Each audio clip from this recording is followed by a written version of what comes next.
Justice Mansoor Ali Shah का practice and procedure तरमीमी ordinance पर तहफ्फुजात का इजहार। सेक्रेटरी सुप्रीम कोर्ट कमेटी को खत में लिखा। ऑर्डिनेंस इजरा के चंद घंटे बाद ही प्रैक्टिस एंड प्रोसीजर कमेटी की दोबारा तश्कील कर दी गई। तरमीमी ऑर्डिनेंस आने के बाद भी सीनियर तरीन जजेस को कमेटी इजलास में शिरकत करनी चाहिए थी। कोई वजह बताए बगैर जस्टिस मुनीब अख्तर को कमेटी से हटा दिया गया। हटाने की वजूहात भी नहीं बताई गईं। अपनी मर्जी का मेंबर कमेटी में शामिल करके मन मर्जी की गई, जो गैर जमहूरी रवैया और वन मैन शो है।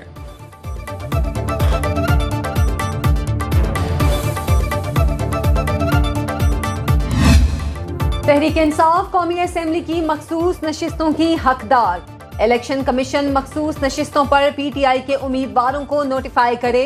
सुप्रीम कोर्ट ने तफसीली फैसला जारी कर दिया। फैसले के मुताबिक इलेक्शन कमीशन इंतखाबात 2024 में अपना किरदार अदा करने में नाकाम रहा। पेशावर हाई कोर्ट का फैसला कलअदम।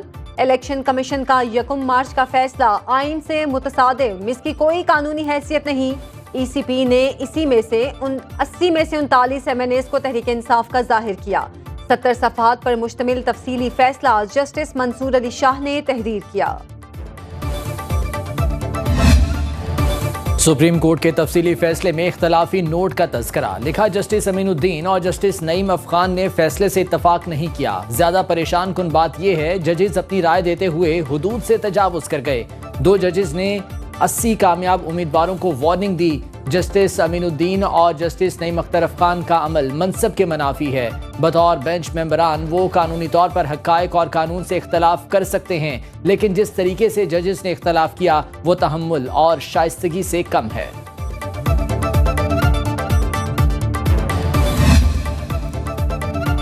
सुन्नी इत्तेहाद काउंसिल की दरखास्तें मुस्तरद की जाती हैं। तहरीक इंसाफ मखसूस नशिस्तों के लिए अहल जमात है। मखसूस नशिस्तों के केस में जस्टिस याह्या अफरीदी का इख्तलाफी नोट जारी। 26 सफ़हात पर मुश्तमिल इख्तलाफी नोट में लिखा, सुन्नी इत्तेहाद काउंसिल मखसूस नशिस्तें लेने की अहल नहीं।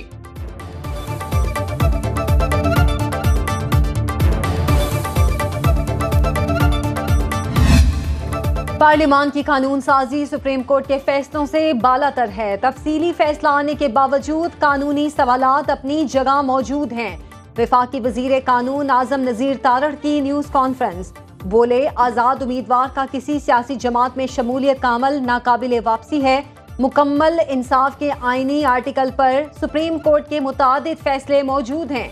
तहरीक Insaf, election commission, Peshawar high court और ना ही सुप्रीम कोर्ट में फरीक थी। मखसूस नशिस्तें मौजूदा कानून के मुताबिक कैसे एलोकेट होंगी, इसका जवाब तफसीली फैसले में नहीं।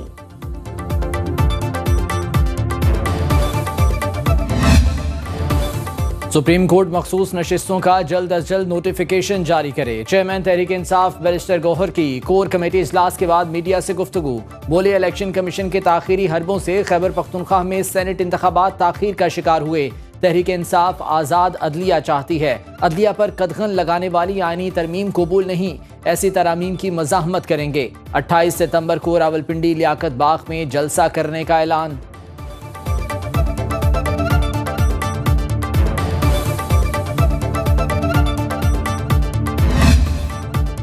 इलेक्शन कमीशन तहरीक इंसाफ की मखसूस नशिस्तों पर हतमी फैसला ना कर सका। Chief election commissioner Sikandar Sultan Raja की ज़ेर सदारत इजलास बेनतीजा खत्म। मीटिंग में सुप्रीम कोर्ट के फैसले पर लॉबिंग की ब्रीफिंग। कानूनी माहिरीन से मुशावरत जारी रखने का फैसला। इलेक्शन कमीशन का इजलास कल दोबारा तलब।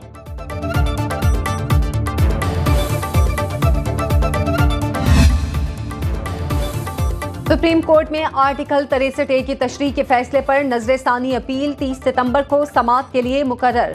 चीफ जस्टिस काजी फाइज ईसा की सरबराही में 5 रुकनी बैंच समाअत करेगा। Justice Munib Akhtar, justice Aminuddin Khan, justice Jamal Mandokhel, justice Mazhar Alam Mian Khel bench का हिस्सा होंगे। आर्टिकल 63A की तशरीह का अक्सरियती फैसला जस्टिस मुनीब अख्तर ने तहरीर किया था, जिसके मुताबिक पार्टी पॉलिसी के खिलाफ रुकने असेंबली का वोट शुमार नहीं होगा, वो ना अहल भी हो जाएगा। जस्टिस मंसूर अली शाह कमेटी इजलास में शिरकत किए बगैर चले गए। प्रैक्टिस एंड प्रोसीजर ऑर्डिनेंस के खिलाफ दरखास्त समाअत के लिए मुकर्रर। Chief justice Lahore high court justice Aliya Neelam कल सुबह 9 बजे केस सुनेंगी। जस्टिस फैसल जमान ने एतराज कलअदम करार देकर समाअत के लिए मुकर्रर करने का हुक्म दिया था। तहरीक इंसाफ ने प्रैक्टिस एंड प्रोसीजर ऑर्डिनेंस के खिलाफ सिंध हाई कोर्ट से रुजू कर लिया।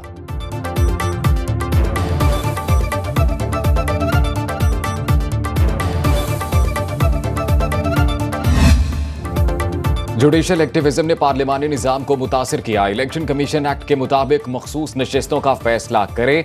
स्पीकर पंजाब असम्बली मलिक अहमद खान की लाहौर में न्यूज कॉन्फ्रेंस बोले, कोई पार्टी सियासी इक़दामात नहीं करती तो इलेक्शन कमीशन उसे सियासी जमात तस्लीम नहीं करता। हल्फनामे तब्दील होते रहेंगे तो मामला खराब होगा।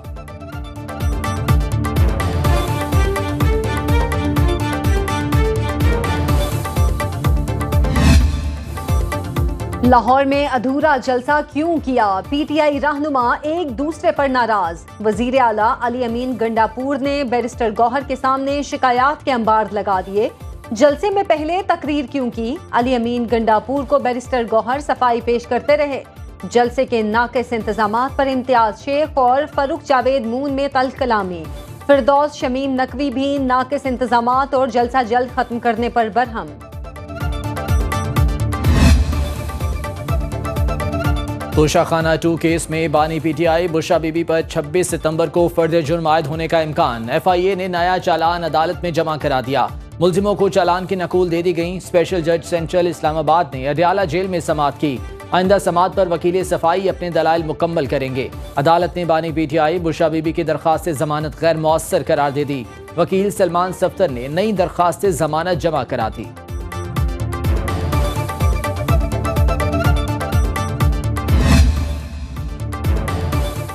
Lieutenant general Mohammad Asim Malik DG ISI तैनात 23 सितंबर को जिम्मेदारी संभालेंगे।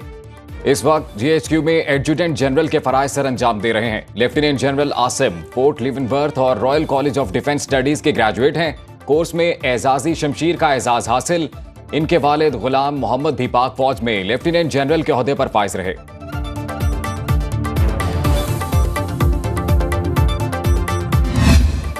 वजीर आजम शहबाज शरीफ 5 रोजा दौरे पर आज अमरीका पहुंचेंगे। IMF और वर्ल्ड बैंक हुकाम से मुलाकातें शेड्यूल। वजीर आजम जनरल असेंबली इजलास से 27 सितंबर को खिताब करेंगे। चीनी सदर शी जिनपिंग का वजीर आजम शहबाज शरीफ की सालगिरह पर मुबारकबाद का खत लिखा। पाकिस्तान और चीन कठिन और अच्छे वक्तों के स्ट्रेटेजिक ताउन के शराकतदार हैं। तारीख गवाह है, दोनों ममालिक ने हमेशा एक दूसरे पर भरोसा किया और साथ दिया।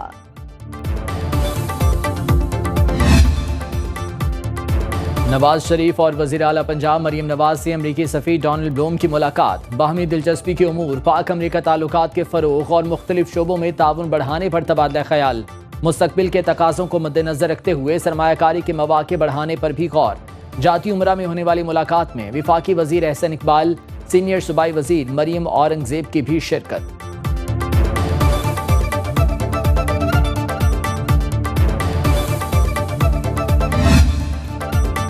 सी पैक उम्मीद, तरक्की और खुशहाली की अलामत। पाक चीन दोस्ती, एतमाद, एहतराम और रोशन मुस्तकबिल के मुश्तरका विजन की आकाश है।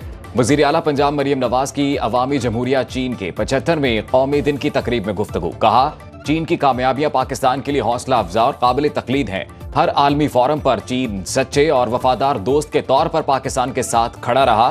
तकरीब में चीन और पाकिस्तान के कौमी तराने बजाए गए।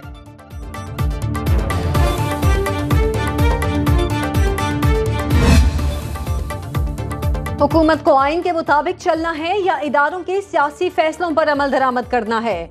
नून लीगी रहनुमा जावेद लतीफ का सवाल। सुनो न्यूज के प्रोग्राम लाइव विद जामी में कहा, नवाज शरीफ को गलत फैसले के तहत नाअहल किया गया था। पीटीआई की मौजूदा लीडरशिप को सियासी वर्कर नहीं मानता। फवाद चौधरी ने कहा, सुप्रीम कोर्ट का 8 रुकनी बेंच वजीर आजम को सजा सुना सकता है। इलेक्शन कमीशन पर तौहीन अदालत भी लगा सकता है। अदालत उज़्मा ने जो हुक्म दिया वो फाइनल हो गया। वजीर कानून खुद को अदालत से बालातर नहीं कह सकते। यहाँ पर भी जो कन्विक्शन है सुप्रीम कोर्ट का, ये जो 8 रुकनी बेंच है या जो 13 बेंच है, ये can always summon the prime minister and chief election commissioner in contempt और उनको वो सजा सुना सकते हैं जिसके नतीजे में वो डिस्क्वालीफाई हो जाएंगे to hold their office. Lahore high court ने Asma Bukhari fake video case में DGFIA को तलब कर लिया। चीफ जस्टिस आलिया नीलम ने समाअत के दौरान हुक्म दिया, DGFIA 30 सितंबर को खुद पेश हों, उनके बोर्डिंग पासेस और ट्रैवल हिस्ट्री पेश की जाए। वज़ीर इत्तलात पंजाब असमा बुखारी ने मीडिया से गुफ्तगू में कहा कि अपने केस में हुकूमती असर रसूख इस्तेमाल नहीं कर रही। अली अमीन गंडापुर का सॉफ्टवेयर अपडेट कर दिया।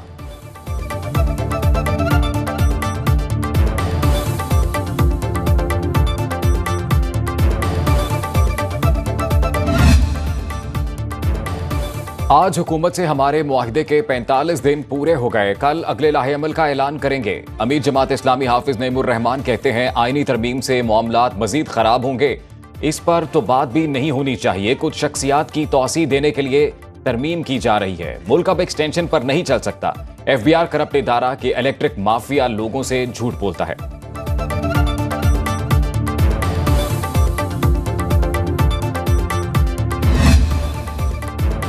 पंजाबी लोक दास्तान हीर के खालिक अजीम सूफी शायर सैयद वारिस शाह का 226वां उर्स।